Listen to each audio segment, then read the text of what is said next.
ನಾನು ನಿಮ್ಮ ಸ್ಟೋರಿ ಕೇಳಿದಾಗ ನಾನು ನಿಮ್ಮ ಮೊದಲನೇ ಸಲ ಕಾಲ್ ಮಾಡಿ ನಿಮ್ಮ ಜೊತೆ ಮಾತಾಡುವಾಗ ನೀವು ಕೆಲವೊಂದು ಇನ್ಫಾರ್ಮೇಶನ್ ಶೇರ್ ಮಾಡ್ತಾ ಇದ್ರಿ. ಹೌ ವಾಸ್ ಯುವರ್ ಲೈಫ್ ಅಂತ, ಈ ಹಿಂದೆ ಹೆಂಗೆ ನಿಮ್ಮ ಜೀವನ ಹಂಬಲಿ ಶುರು ಆಯಿತು ಅಂತ.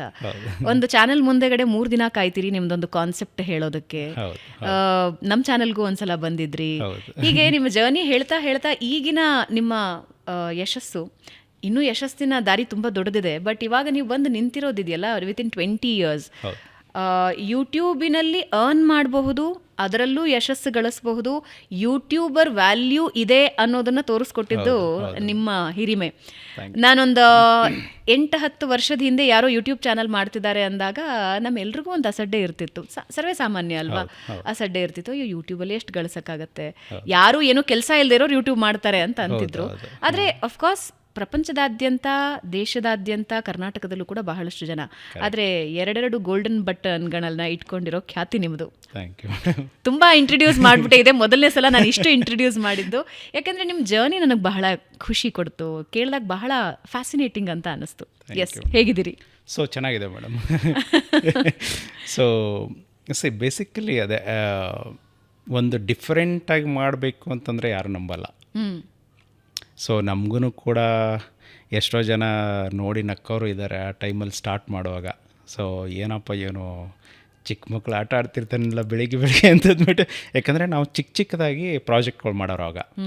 ಸೊ ಬೇಸಿಕಲಿ ಅದು ದೊಡ್ಡವ್ರು ನೋಡಿದಾಗ ಅನಿಸುತ್ತದು, ಏನಪ್ಪ ಇದನ್ನು ಮಾಡ್ತಿದ್ದಾನಲ್ಲ ಅದು. ಬಟ್ ನಮ್ಗೆ ಅದ್ರ ಹಿಂದಿನ ಬ್ಯಾಕ್ಗ್ರೌಂಡ್ ನಮ್ಗೆ ಗೊತ್ತಿರುತ್ತೆ. ಈಗ ಚಿಕ್ಕದಾಗಿ ಮಾಡಿದ್ರು ಏನೋ ಒಂದು ಅದರಿಂದ ಸಂಪಾದನೆ ಮಾಡ್ಬೋದಾ ಏನು ಇಲ್ಲ ಅಂತಂದ್ಬಿಟ್ಟು.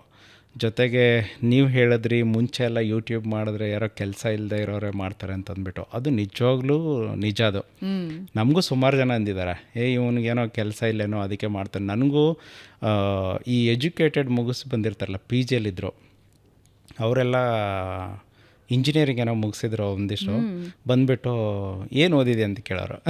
ನಾನು ಹೇಳೋರು ಡಿಪ್ಲೊಮೊ ಆಗಿದೆ, ಬಟ್ ಇನ್ಕಂಪ್ಲೀಟೆಡ್ ಆಗಿತ್ತಲ್ಲ ನಂದು. ಬಟ್ ನಾನು ಸುಮ್ಮನೆ ಡಿಪ್ಲೊಮೊ ಆಗಿದೆ ನಾನು. ಈ ಡಿಪ್ಲೊಮೊ ಓದಿದ್ದು ಬಿಟ್ಬಿಟ್ಟು, ಇಲ್ಲ ಕೆಲ್ಸಕ್ಕೆ ಒಳ್ಳೆ ಕೆಲ್ಸಕ್ಕೆ ಹೋಗೋದು ಬಿಟ್ಬಿಟ್ಟು ಇದನ್ನ ಯಾಕೆ ಮಾಡ್ತಿದ್ದೆ ಅಂತನೋರು. ಬಟ್ ಅವಾಗೆಲ್ಲ ನಾನು ತಲೆ ಕೆಡಿಸ್ಕೊಳ್ಳಿ, ನನ್ನ ಹಿಂದ್ಗಡೆ ಏನು ಬರ್ತಿತ್ತು ಅಂತ ನನಗೆ ಗೊತ್ತಿತ್ತು, ಯಾರಿಗೂ ಹೇಳ್ತಿರ್ತಿರಲಿಲ್ಲ. ಸೊ ಹೀಗೆ ಒಳಗಡೆ ಹೋಗಿ ನಮ್ಮ ಬೆಡ್ ಪಕ್ಕದಲ್ಲಿರೋ ಒಬ್ಬರನ್ನ ಫ್ರೆಂಡಿಗೆ ಹೇಳಿದಂತ, ಇವನು ಯಾರೋ ಇವನು ಕೆಲಸಕ್ಕೆ ಹೋಗಲ್ಲ, ಇಲ್ಲೇ ಏನೋ ಮಾಡ್ಕೊಂಡು ಕೂತಿರ್ತಾನೆ ಅಂತಂದ್ಬಿಟ್ಟು. ಬಟ್ ಅವಾಗ ಹೇಳಿದ್ದು ಅವರು 17ನಲ್ಲಿ ಅವ್ರು ತಿಂಗಳಿಗೆ 2 ಲಕ್ಷ ಬರುತ್ತೆ ಅಂದ್ರೆ ನನ್ನ ಕಣ್ಣು ಮುಂದೆ ಬರಲೇ ಇಲ್ಲ ಅವ್ನು ರಿಟರ್ನ್. ಸೊ ಇದೊಂದು ಕ್ಲಾರಿಟಿ, ಇವರು PGಯಲ್ಲಿ ಕೂತ್ಕೊಂಡು ಕ್ರಾಫ್ಟ್ ಡಿಸೈನ್ ಮಾಡೋ ಕಾರ್ಡ್ಬೋರ್ಡ್ ಅಲ್ಲಿ ಕ್ರಾಫ್ಟ್ ಮಾಡೋವಾಗ ನಿಮ್ಮ PG ಮೇಟು ಏನು ಕೆಲಸ ಮಾಡಲ್ಲ, ಹೌದೌದು ರೇಗಿಸಿದ್ರು. ಹೌದು, ಸುಮಾರು ಜನ. ಯಾಕಂದರೆ ನಾನಿದು ಯೂಟ್ಯೂಬ್ T-ಶರ್ಟ್ ಹಾಕೊಂಡು ಬಂದಿದ್ದೀನಿ ಅಂತೇಳಿ ನನ್ನ ಬ್ಯಾಡ್ಜ್ ಇಲ್ಲ. ನಾನಿವತ್ತಿಗೆ ಬ್ಯಾಡ್ಜ್ ಹಾಕಿ ಶುರು ಮಾಡಿಬಿಟ್ಟು 10 ವರ್ಷದ ಮೇಲೆ ಆಯಿತು. ಯಾವಾಗಲೂ ಪ್ರತಿದಿನ ವಿತೌಟ್ ಬ್ಯಾಡ್ಜ್ ಇಲ್ಲದೆ ನಾನು ಓಡಾಡ್ದೇ ಇಲ್ಲ. ಸೊ ಇಲ್ಲಿವರೆಗೂ ನೀವು ಅಂದ್ಕೊಳ್ಳಿ, ಭಾಳ ಆದರೆ ಒಂದು 10-15 ಡೇಸ್ ಬ್ಯಾಡ್ಜ್ ಹಾಕದೇ ಇರ್ಬೋದೇನೋ. ಸೊ ನನ್ನ ಆಲ್ಮೋಸ್ಟು ಅವಾಗೆಲ್ಲ ಮಲ್ಕೊಳ್ಳೋ ಟೈಮಲ್ಲಿ ಆಗ್ತಿದ್ದೆ, ಬಟ್ ಇವಾಗೆಲ್ಲ ಇಲ್ಲ. ಅದು ಬ್ಯಾಡ್ಜ್ ನೋಡಿಬಿಟ್ಟು ಒಬ್ಬರು ಹಂಗೆ ಕೇಳಿದ್ದು, ಏನಕ್ಕೆ ಯಾವಾಗಲೂ ಬ್ಯಾಡ್ಜ್ ಹಾಕ್ಕೊಳ್ತೀಯ ನೀನು ಅಂತಂದ್ಬಿಟ್ಟು. ಏನು ಬ್ಯಾಡ್ಜ್ ಅದು? YouTube badge. ನಾನು ಯೂಸ್ಲಿ ಹಾಕ್ಕೊಳ್ತಿರ್ತೀನಿ ನಾನು. ಸೊ ಅವ್ರು ಬಂದುಬಿಟ್ಟು ಏನಿದು ಏನಕ್ಕೆ ಹಾಕ್ಕೊಳ್ತೀಯ ಯಾವಾಗಲೂ ಅಂತಂದ.